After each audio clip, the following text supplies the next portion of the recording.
So we'll go ahead with next question, question number 9. An aircraft of wingspan मतलब basically उसके wing का length of 50 meter flies horizontally in Earth's magnetic field of 610 raised to minus 5 Tesla at a speed of 400 meter per second. Calculate the EMF generated between the tips of the wing of the aircraft. बहुत ही simple question है.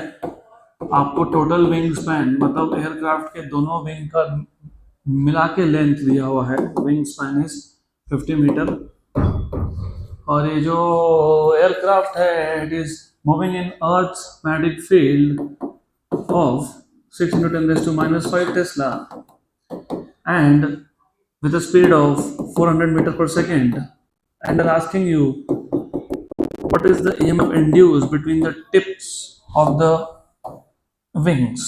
तो simple सा question है. Simple question है. What is the formula that you will be using? B into L into V. Good. तो A equals to BLV. B की value कितनी है? 6 into 10 raised to minus 5. Length कितना दिया है? 50 और V कितना है? 400. 400. What is 400 into 50? 20,000 मतलब 2 into 10 raised to plus 4 और ये minus 5 तो minus 1 and then you have 6 into 12 into 10 raised to minus 1 मतलब 1.2 volts. खत्म. चलो अगला question. Next question.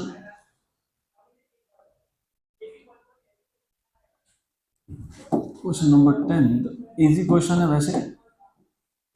A stiff semicircular wire of radius r is rotated in a uniform magnetic field B about an axis passing through its ends. The frequency of rotation of wire B F. Calculate the amplitude of alternating EMF induced in the wire. Amplitude का मतलब होता है maximum value. By the way, if you remember मैंने आपको बताया था, I told you कि AC generator का नाम का टॉपिक हम लोग नेक्स्ट चैप्टर में पहला कवर कर लेंगे तो उससे रिलेटेड है.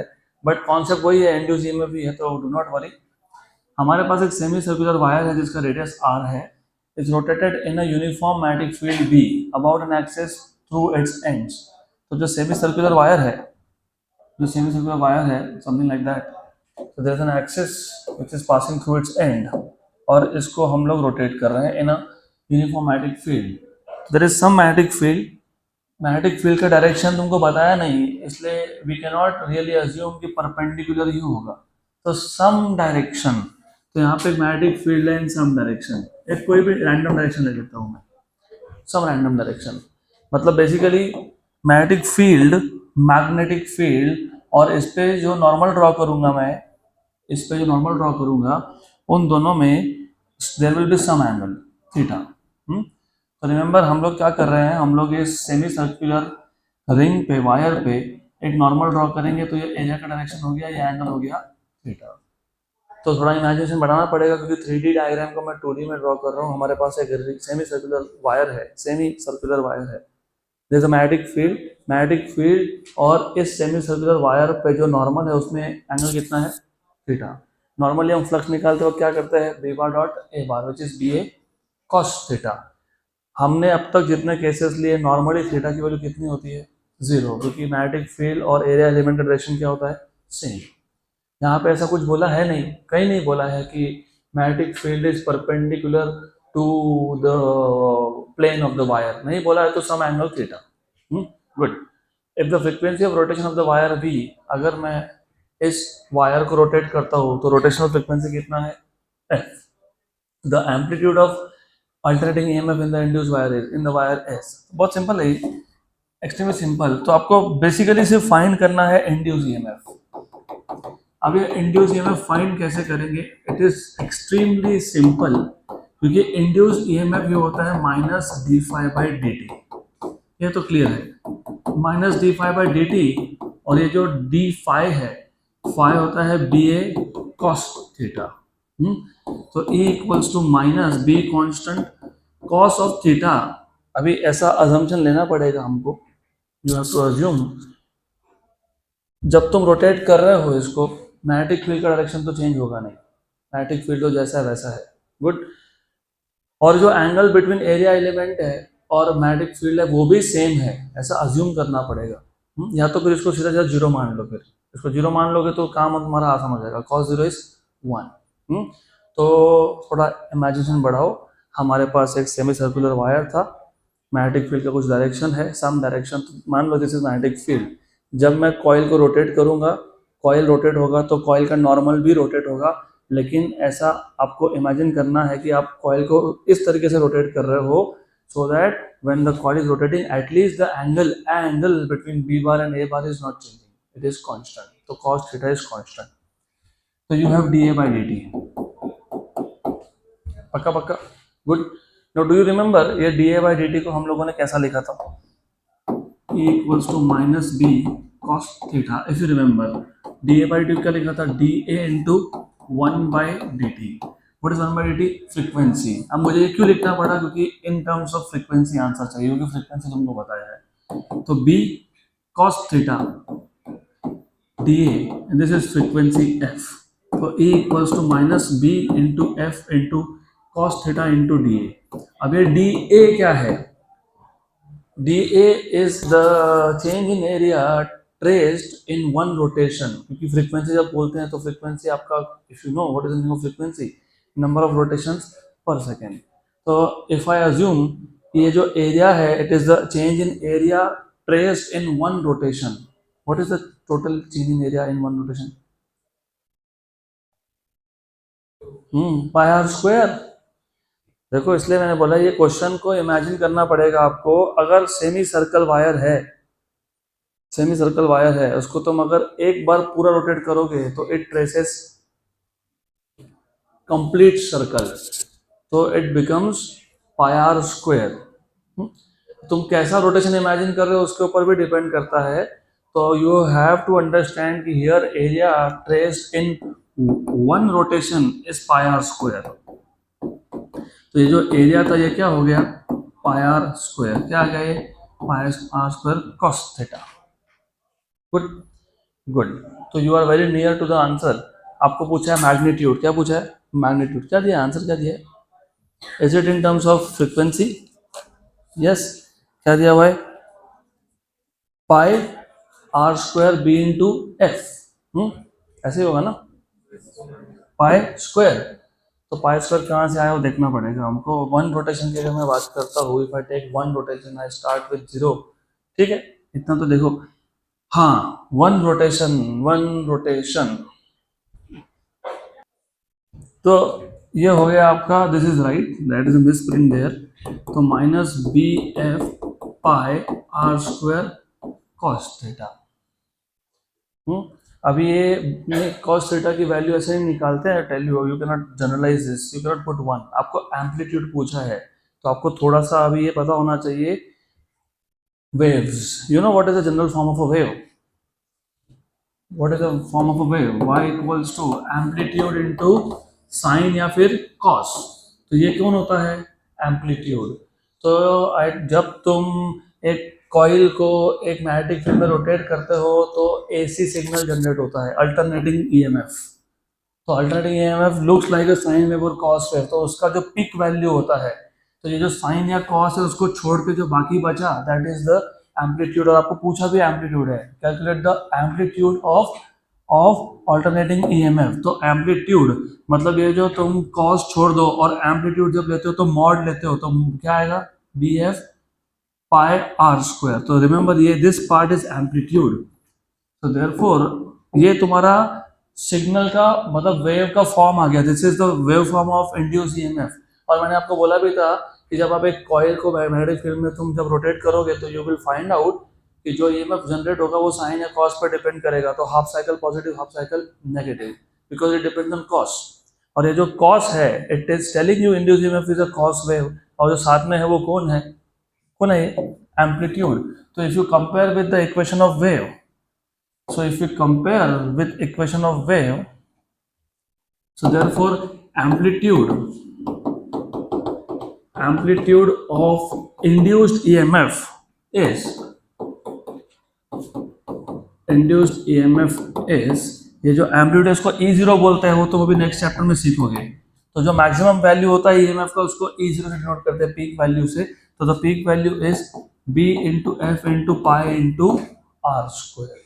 Good. So done. This is how you are supposed to solve this.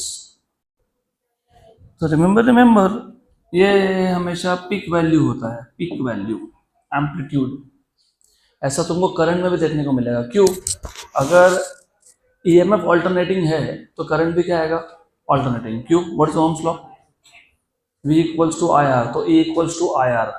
अगर E equals to I R तो I equals to E by R. अगर E में कॉस है तो फिर I के इक्वेशन में भी कॉस या साइन आएगा, तो करंट ऑल्सो इज ऑल्टरनेटिंग। तो वो हम लोग अगले चैप्टर में सीखने वाले हैं। नेक्स्ट क्वेश्चन, अगला क्वेश्चन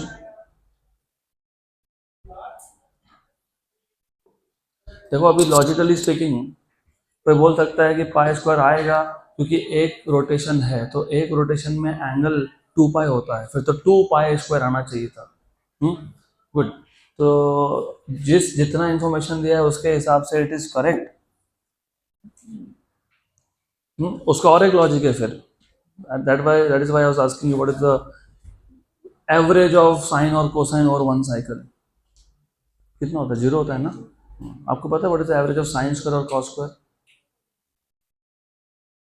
नहीं। तो पहले साइन स्क्वायर और कॉस स्क्वायर का एवरेज निकाल के लाओ, वहां से पाई स्क्वायर बन सकता है, लेकिन फिर of course they have not told you to find out average, they are telling you peak value. चलो अगला क्वेश्चन,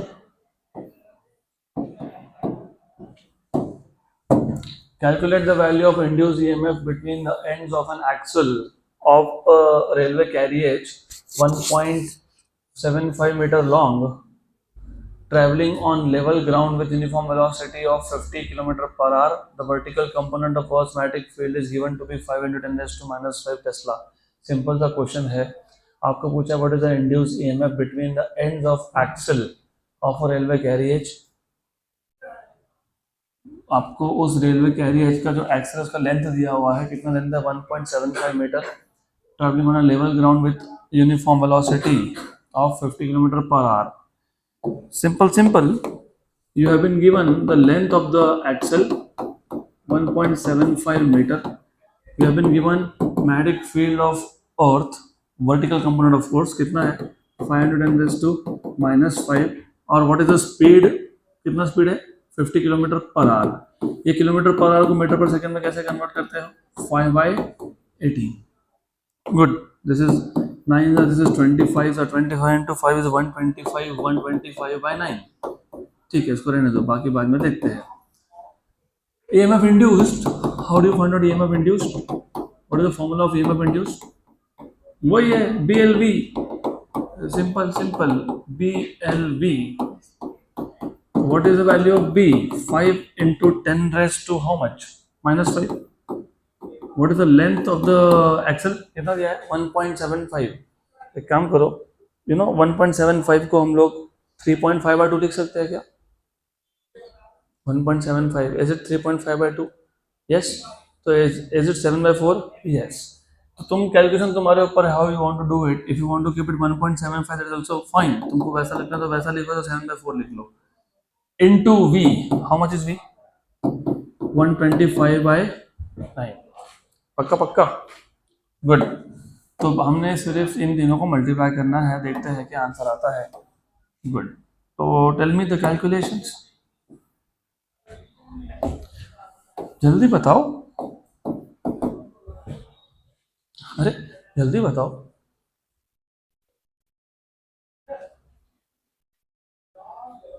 वन 1.75 इंटू 5 कैसे करते हो? 1.75 को 10 से मल्टीप्लाई करके डिवाइड बाय 2 करना। 17.5 का आधा, 17 का आधा 8.5, और 0.5 का आधा 25, तो 8.75। This is 8.75। 8.75 by 9, 8.75 by 9 is little smaller than 1। 0.9 ऐसा कुछ मान लो फिलहाल। 0.9 into 125, what is 125 into 10? 1250, उसमें से 125 निकाल लो। तो आंसर आपका 11 पॉइंट समथिंग इंटू 10⁻⁵ आना चाहिए। क्या दिया आंसर? है ना, 12 पॉइंट दिया हुआ है, करेक्ट है, मतलब .122 मिली वोल्ट में दिया हुआ है आंसर। तो ठीक है, कैलकुलेशन थोड़ा रफ रफ तो तुमको पता होना चाहिए, एग्जैक्ट कर लेंगे। यू हैव 5 इंटू 1.75 इंटू 125, क्या आ गया, divide by 9, 1 to 1.52, 1 to 1.52 into 10⁻⁵, मतलब E equals to 1.2152 into 10⁻³ volt. और अगर ये नंबर 5 या 5 से ज़्यादा हो तो प्रीवियस वाला नंबर राउंड ऑफ करने के लिए +1 करते हो, तो राउंड ऑफ करोगे तो 1.22 मिली वोल्ट में आंसर आ जाएगा आपका। चलो अगला question, next question.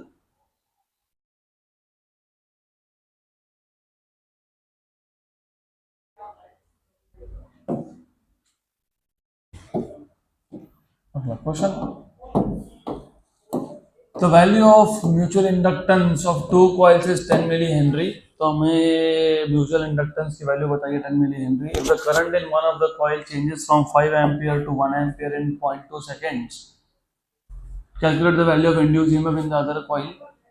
Also calculate the value of induced charge passing through the coil if its resistance is 5 ohm.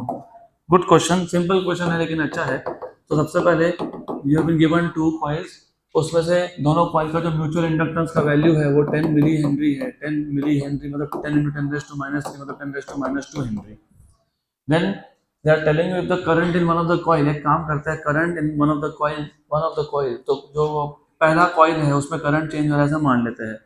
तो जो पहला कॉइल था उसमें कितना करंट चेंज हुआ, what is the change in current in the first coil, it is the final value of current minus the initial value of current, मतलब final कितना है 1, इनिशियल कितना है 5, तो कितना हो गया -4।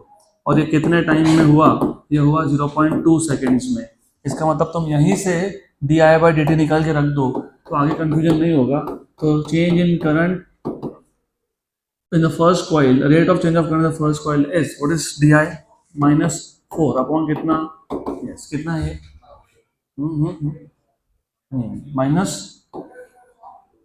-40/2 is -20, तो -20 ampere per second. Okay, -20 ampere per second आ गया आपका चेंज इन करंट।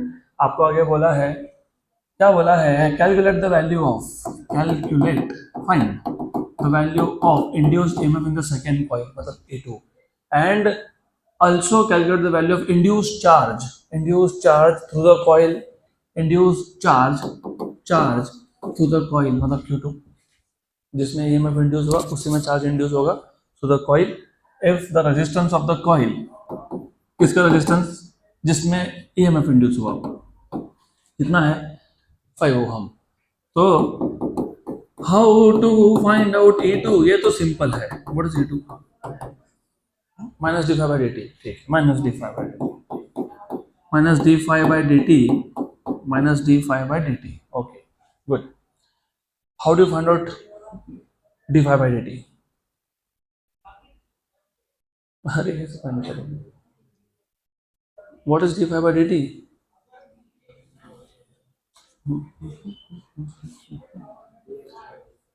भूल गए, तुम कब याद रखोगे इसको।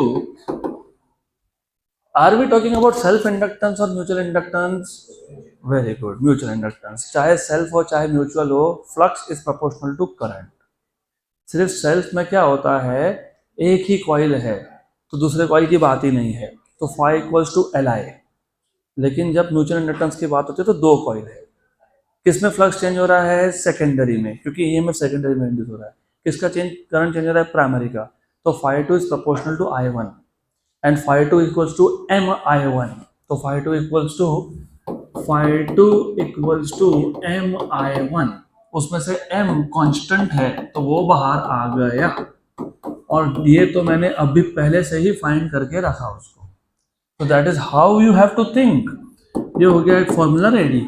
अब तुमको क्या फाइंड करना है, charge induced. Now how do you find out charge induced, ΔΦ/R, very good. अगर याद होगा हमने नीट के एक क्वेश्चन में सॉल्व किया था, अगर नहीं आते तो मैं वापस बता देता हूँ. It's okay if you do not remember now, but at least in exam you should. What is current I2? Is it E2 by R? Yes. Okay. What is E2? What is E2? Minus what? Minus what? हाँ, d phi 2 by dt into R, है ना? ऐसे ही है ना? Right. लेकिन current खुद क्या होता है? Charge flowing per unit time. We have solved this in NEET questions. So I2 equals to charge flowing per unit time. So from these two equations, from equation number 1 and 2, from 1 and 2, Q2 by dt equals to minus d phi 2 by dt into R. Yeah. Good. dt cancel. So therefore you have Q2 equals to minus d phi 2 by R. और आपको बोला है magnitude of charge. Okay, नहीं सिर्फ charge बोला, ठीक है कोई बात नहीं. माइनस तो माइनस मॉड निकाल लेंगे. नहीं तो ये हो गया आपका फॉर्मूला ऑफ चार्ज इंड्यूस्ड. तो d phi 2 by R. Okay good. तो विल फर्स्ट फाइंड आउट. पहले हम लोग फाइंड कर लेंगे पहला पार्ट. पहले पार्ट में क्या बोला था आपको? To find out induce EMF. What is induce EMF? E equals to minus m di1 by dt. How much is m 10 raised to minus 2? अब ये कितना फाइंड किया हमने? minus 20 ampere per second. तो ये कितना हो गया? 0.2 वोल्ट है क्या? 0.2 वोल्ट. चेक करो, नहीं तो कुछ कैलकुलेशन चेक करने पड़ेंगे. They should give you. दिया आंसर ही नहीं दिया? नहीं दिया. ओके तो ठीक है, this is correct. I am matching it this with my last year's notes, तो ठीक है. Good, no problem with that. Good. अभी क्या फाइंड करना है आपको? क्या फाइंड करना है? चार्ज. अब देखो गलती कैसे होती है. गलती कुछ नहीं है. We have not made a mistake in formula. Problem यहाँ पे है कि तुमने इस इक्वेशन को उस फॉर्म में लाया जो पैरामीटर तुमको पता ही नहीं. Do you know d phi 2? No. तो what was the need of bringing this in terms of d phi 2? There was no need. Absolutely उसको करना ही नहीं चाहिए था. तो you have to think on this terms कि मेरे पास क्या क्या पैरामीटर है, वहां से सोचो. हमारे पास जो नहीं है उसको इक्वेशन में इन्वॉल्व करने की जरूरत भी नहीं है. तो जो तुम्हारे पास जो दिया है ना उसको यूज करो, और नहीं तो फिर वापस d phi 2 निकालते बैठेंगे. जरूरत नहीं है हमको. तो फ्रॉम 1 and 2, ये इसको से मॉडिफाई कर रहा हूं मैं. From 1 and 2 you have Q2 by dt equals to E2 by R. I know E2. अभी तो फाइंड किया E2. अभी तो फाइंड किया. E2 तो फाइंड किया ना तुमने. This is EMF Windows in secondary. I know R. I know dt. तो you have Q2 equals to E2 by R dt. तो ये फॉर्मूला अगर ऐसा बना लेते तो काम फास्ट हो जाता तुम्हारा. तो you have Q2 equals to E2 by R dt. E2 कितना है? 0.2. R कितना था? आई थिंक 5 ओम दिया है. आई थिंक सो 5 ओम था क्या? हाँ. और dt कितना है? 0.2. 0.2. Good. 4 into 10 raised to minus 2. 4 by 5 into 10 raised to minus 2. 4 by 5 is 0.8 into 10 raised to minus 2. मतलब 8 into 10 raised to minus 3 coulomb. मतलब 8 मिली कूलम. ऐसा आंसर होना चाहिए.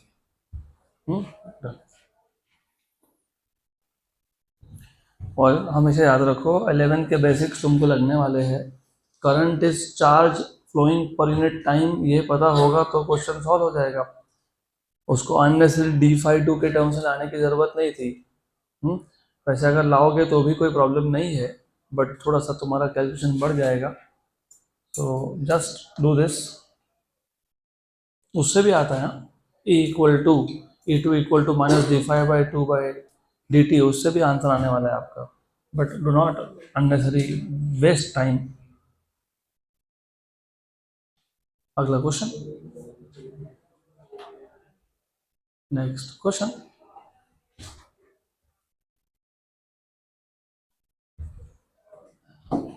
Question number 13. An EMF of 96 millivolt is induced in the windings of a coil when the current in a nearby coil is increasing at a rate of 1.2 ampere per second, what is the mutual inductance of the two coil? वापस से simple question है, हमारे पास दो coils है, उसमें से एक coil में 96 मिली वोल्ट का EMF इंड्यूस हुआ जब नियर बाय नेबरिंग कॉइल में 1.2 एम्पियर पर सेकेंड के रेट से करंट चेंज हो रहा था, और आपको एम पूछा है। ये question it is very simple. मान लेते हैं EMF सेकेंड कॉइल में इंड्यूस हुआ, तो 96 मिली वोल्ट ये है E2 की value which is 10⁻³ volt. Then the rate of change of current in the first coil, primary coil, ये आपको दिया हुआ है कितना, 1.2 एम्पियर पर सेकेंड, और आपको पूछा क्या है, आपसे पूछा है what is the formula, what is the value of mutual inductance. ये भी सिंपल है, सिंपल। तो अभी हमने देखा, पिछले क्वेश्चंस में हमने देखा व्हाट इज E2 d∅dt, लेकिन डायरेक्टली बताओ ना, mod of E2 is di1/dt। Of course मैं मॉड की बात कर रहा हूँ, मैं माइनस साइन नहीं लिख रहा हूँ, मॉड। तो हो गया, यहाँ से तुम्हारा आंसर आ जाएगा mod of E2 upon di1/dt। और ये जो E2 है, E2 वो कितना है, 96 milli volt. Answer milli henry में है क्या? यस, तो ठीक है, उसको कन्वर्ट भी नहीं करना था फिर।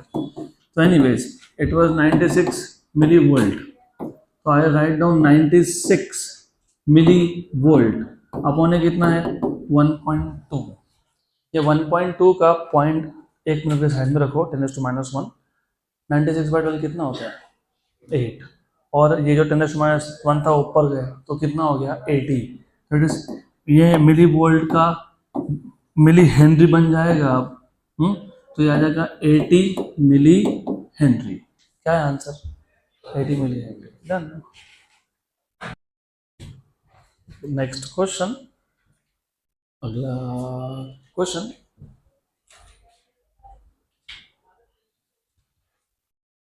अब ये जो अगला क्वेश्चन है ना, ये हमने 2 बार पहले सॉल्व किया है, 2 बार। जब मैंने तुमको वायरलेस चार्जिंग सिस्टम का म्यूचुअल इंडक्टेंस का फॉर्मूला डिराइव करके दिया था, वो फॉर्मूला और ये फॉर्मूला सेम है। A long solenoid of length L, cross sectional area A, having N1 turns. अभी यहाँ पे number of turns per unit length नहीं बताया आपको, directly total number of turns बता दिया। Has a small coil of N2 turns, secondary coil, wound about its center. Determine the mutual inductance of the two coils.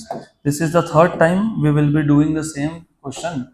तो हमारे पास एक solenoid है, सोलेनॉइड प्राइमरी कॉइल है, सोलेनॉइड इज प्राइमरी कॉइल।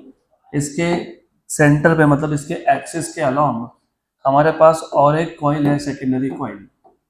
तो you have this as a primary coil, इसके ऊपर windings है, वाइंडिंग्स।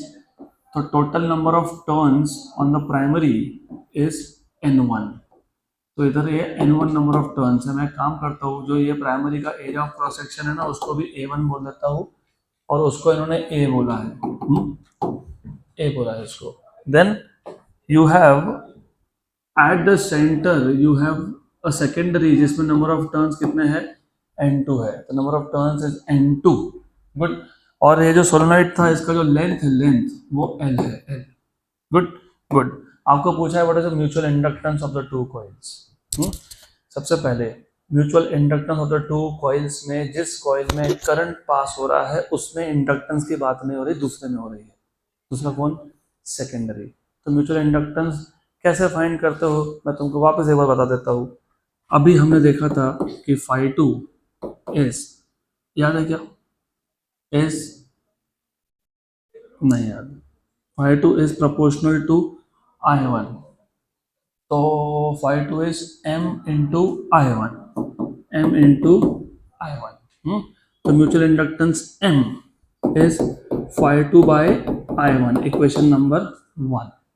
लेकिन φ2 मतलब फ्लक्स लिंक विद सेकेंडरी, ये खुद का तो फ्लक्स उसके पास है नहीं, वो किसके फ्लक्स पर डिपेंडेंट है, प्राइमरी के। और प्राइमरी का फ्लक्स कितना है, φ1। लेकिन प्राइमरी का कितना फ्लक्स सेकेंडरी के साथ लिंक्ड है, वो है φ2 is the flux of primary that is linked with secondary. It depends on the number of turns in the secondary. Secondary में 1 टर्न होगा तो φ2 = φ1, 2 होगा तो 2 φ1, 3 होगा तो 3 φ1। इसमें टर्न्स कितने हैं, N2। तो phi2 is n2 phi1. Good. Then phi2 equals to n2 phi1, लेकिन phi1 क्या है? Flux generated by the primary. वो क्या है? b1 a1 cos theta. यहाँ पे cos थीटा की वैल्यू 1 होती है. क्यों 1 होती है? क्योंकि हमने चैप्टर नंबर 10th में भी देखा था, हमने इस चैप्टर में भी रिवाइज किया है कि सेंटर पे जो फील्ड होता है वो अलॉन्ग द एक्सिस होता है, और जो ये टर्न्स है प्राइमरी के सोलेनोइड के टर्न्स, उस पर भी अगर मैं नॉर्मल ड्रॉ करता हूँ तो वो भी सेम डायरेक्शन में होता है. तो magnetic field and area both are in the same direction, तो थीटा इज 0, तो इसलिए वो ऐसा लिख देते हैं हम लोग. ये हो गया इक्वेशन नंबर 2. Equation number 2. सिर्फ आंसर देखो इन टर्म्स ऑफ मैग्नेटिक फील्ड है कि इन terms of number of turns है? नंबर ऑफ टर्न्स है. बी नहीं है ना वहाँ पे? अच्छा, बी नहीं है तो मैं इसको थोड़ा फर्दर मॉडिफाई करूंगा. आप तो you know what is the field generated by the solenoid? Mu 0 ni where n is small n, number of turns per unit length. तो याद आएगा phi2 equals to n2 mu 0 n1 by l, number of turns per unit length. Length किसका? Solenoid का. वो कितना है? l है. I1 into a1. Equation number 2. बस इक्वेशन नंबर 2 को 1 में सब्स्टिट्यूट कर दो, तो from 1 and 2. Therefore, from equation number 1 and 2, you have m equals to phi2 by I1. What is phi2? Mu 0 n1 n2, mu 0 n1 n2, I1 a1 upon L, और I1, क्योंकि ये I1, वो I1 भी लिखूंगा ना वहाँ पे. Good. तो ये हो गया तुम्हारा कैंसल आउट, और A1 इज A, तो म्यूचुअल इंडक्टेंस होना चाहिए mu 0 n1 n2 A upon L. वैसे ऐसा होना चाहिए. देखो ऐसा है कि L मिसिंग है. L मिसिंग है. L मिसिंग है तो गड़बड़ है फिर. तो ये जो है ना, ये this is right, nothing wrong here. सिर्फ देखो गड़बड़ कहाँ होती है, थोड़ा ध्यान दोगे तो समझेगा आपको. या तो उन्होंने length of the solenoid 1 metre बोलना चाहिए, नहीं बोला ना तो ये कैपिटल N1 नहीं लिख सकते इसको. They will have to write down small n1 which is number of turns per unit length. अब इस फॉर्म में वो आंसर करेक्ट है, इस फॉर्म में करेक्ट है. अगर कैपिटल N1 लिखा है तो ये वाला करेक्ट है, मतलब there is a printing mistake. या तो तुम इसको ऐसा कर लो या फिर नीचे एक लेंथ लिख दो. अगला क्वेश्चन, नेक्स्ट क्वेश्चन.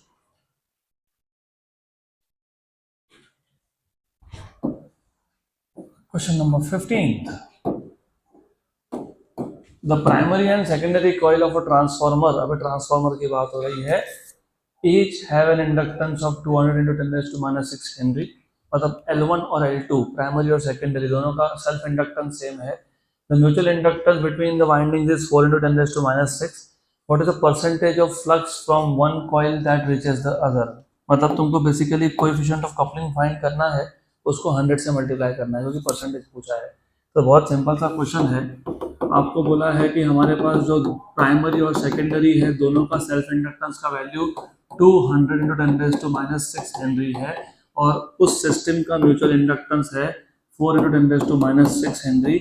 आपको पूछा है what is the percentage of flux of one coil that reaches other. मतलब बेसिकली तुमको पूछा है coefficient of coupling but in percentage के पूछा है आपको. तो ऑफ कोर्स एक्सपेक्टेड है कि you remember the formula for coefficient of coupling. Mutual inductance equals to k under root of L1 into L2. अब ये L1 और L2 सेम है तो फिलहाल मैंने इसको L बोल दिया. तो फटाफट से क्वेश्चन सॉल्व हो जाएगा. ये it is very easy, calculation wise also very easy. तो you have m equals to k under root of L1 into L2 which is L square, because L1 and L2 are same. So you have m equals to k into L, so you have k equals to m by L. m है कितना? 4 into 10 raised to minus 6, और L है कितना? 200 into 10 raised to minus 6. 10 raised to minus 6 हो गया cancel, ये हो गया 1 जा और 50 जा. गुड. तो you have k equals to 1 by 50 and percentage k अगर चाहिए होगा तो नंबर को परसेंटेज में कैसे कन्वर्ट करते हो? Multiply by 100. तो multiply by 100 that is 2%. So 2% is the flux of primary that reaches secondary. Done. तो k की वैल्यू है कितनी 0.02, loosely coupled, only 2% is reaching. Next question,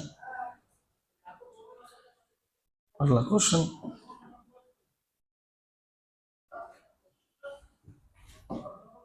question number 16। और टोरॉइडल रिंग मतलब ring like a toroid, made from a bar of length 1 meter and diameter 1 centimeter is bent into a circle. It is wound tightly with 100 turns per centimeter. 100 turns per centimeter. If the permeability of the bar is equal to free space, permeability of bar is equal to free space. Free space का mu zero होता है, उसकी value 4.10⁻⁷ होता है। Calculate the magnetic field inside the bar, bar के अंदर कितना magnetic field है बताओ। When the current circulating through the turns is 100 ampere, also determine the self inductance of the coil। Simple सा क्वेश्चन है ये भी। प्रोवाइडेड तुमको self inductance of a toroid का फॉर्मूला याद है, इफ यू रिमेंबर, वो हमने नीट के सेट में डिराइव किया था। नहीं तो कोई बात नहीं, तुमको सिर्फ सोलेनॉइड का अगर याद है तो भी काम हो जाएगा। What is inductance of a solenoid? Capital L by small l, inductance पर unit length is mu zero N square A, उससे भी हो जाएगा काम, कोई प्रॉब्लम नहीं है। तो हमको टोरॉइडल रिंग दिया which is made up of a bar of length 1 metre, diameter 1 centimetre. तो रेडियस उस टोरॉइड का क्रॉस सेक्शन का रेडियस 0.5 सेंटीमीटर, मतलब 5 × 10⁻³ मीटर।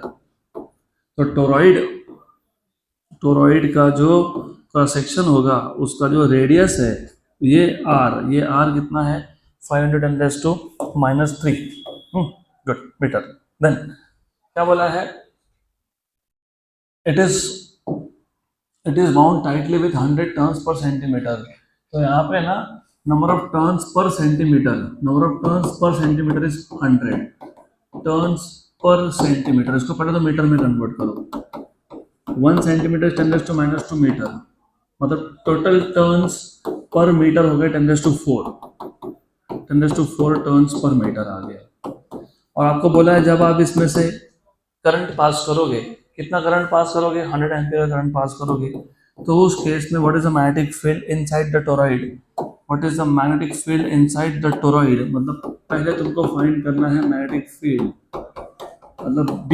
और फिर क्या पूछा है, फिर बाद में पूछा है also determine the self inductance मतलब A। तो फॉर्मूला तो बहुत सिंपल है, who will tell me what is the formula of B? Mu zero है ना, टोरॉइड और सोलेनॉइड सेम ही है, it is not different, mu zero है ना, done simple. What about inductance? मैंने बोला टोरॉइड और सोलेनॉइड सेम ही है, तो इंडक्टेंस का फॉर्मूला क्यों अलग होने लग गया? What will be the formula for inductance? अभी तो बताया था म्यू जीरो एन स्क्वायर ए बराबर। हमको इंडक्टेंस पर यूनिट लेंथ पूछा क्या? नहीं, हमको क्या पूछा? Total inductance. तो टोटल इंडक्टेंस पूछा है तो ये जो एल था वो यहाँ शिफ्ट कर देना, और क्या, डन।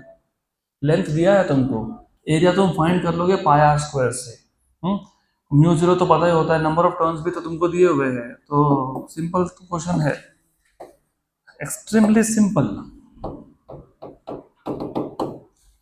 तो आपके पास B equals to mu zero NI है, तो B equals to mu zero होता है 4.10⁻⁷, नंबर ऑफ टर्न्स है 10⁴, और करंट कितना है 100 एम्पियर ना, 100 यस। तो हो गया ये 10⁶ और -7 -1, ये 12.56 × 10⁻⁻1 1.256 volt. Sorry tesla, we are finding magnetic field, तो 1.256 है क्या आंसर? Yes, done. Then inductance mu zero N square A L, mu zero is 4.10⁻⁷, small N कितना था 10⁴ था ना, उसका स्क्वायर करोगे तो 10⁸ हो जाएगा, 8 हो जाएगा। एरिया कितना है पाई आर स्क्वायर, और लेंथ की वैल्यू 1 है, उसको 1 सब्स्टिट्यूट कर देते हैं। ये 10⁻⁷ और +8 कितना, -7 +8 मतलब 10, और ये पाई स्क्वायर रफली 10 और 10 100 और इंटू 4 कितना 400, तो ये 400 है। मैं वापस बता देता हूँ, 10 पाई स्क्वायर और एक 10, मतलब पाई और पाई स्क्वायर ना, पाई स्क्वायर और एक 10, और ये 4, और ये r, what is r, radius कितना था, रेडियस 5×10⁻³ का स्क्वायर बराबर 5 का स्क्वायर 25, 25 × 4 100, 10⁻², 10⁻², 10⁻4, और ये 10⁻³ का स्क्वायर -6, तो 10⁻² मतलब 0.01 हेनरी। क्या दिया answer?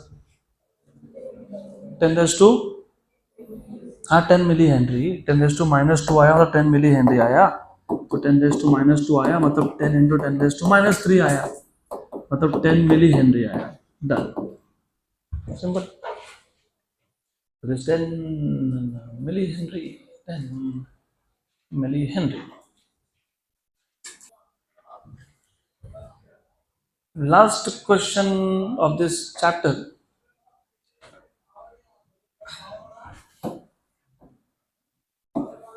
A uniform magnetic field B of t, मतलब clearly तुमको बता रहा है कि magnetic field is changing with time. Magnetic field is a function of time. Pointing upwards fills a circular region of radius s in horizontal plane. If B is changing with time, find the induced electric field. Induced electric field. Actually induce electric field की जगह पे induce EMF बोलना चाहिए था, तो induce EMF समझ के चलते हैं। We will verify the answer with the text book. तो ठीक है, एनीवेज सबसे पहले what you have is you have a circular region. तो हमारे पास एक सर्कुलर रीजन है ऐसा, इसका रेडियस है S, the radius of this is S, S. इसमें एक यूनिफॉर्म मैग्नेटिक फील्ड है पॉइंटिंग अपवर्ड्स, और जो ये सर्कुलर रीजन है ना वो हॉरिजॉन्टल है, और बोला है क्वेश्चन में। तो you have this as a magnetic field, and magnetic field uniform है but it is changing with time. तो मैं जब टाइम के साथ देखूंगा तो मैग्नेटिक फील्ड की वैल्यू चेंज होगी, लेकिन हर जगह पे सेम रहेगी। तो at a given instant of time the magnetic field is uniform throughout. अगले इंस्टेंट पे मैग्नेटिक फील्ड की वैल्यू चेंज हुई, लेकिन हर जगह पे चेंज हुई, that is what it means. तो मैग्नेटिक फील्ड चेंज होगा तो क्या इंड्यूस होगा, ईएमएफ। आपको इंड्यूस ईएमएफ पूछा है। आई अज्यूम कि they are asking us what is the induce EMF. उन्होंने सब बोल दिया induce electric field, but I assume induce EMF पूछा है।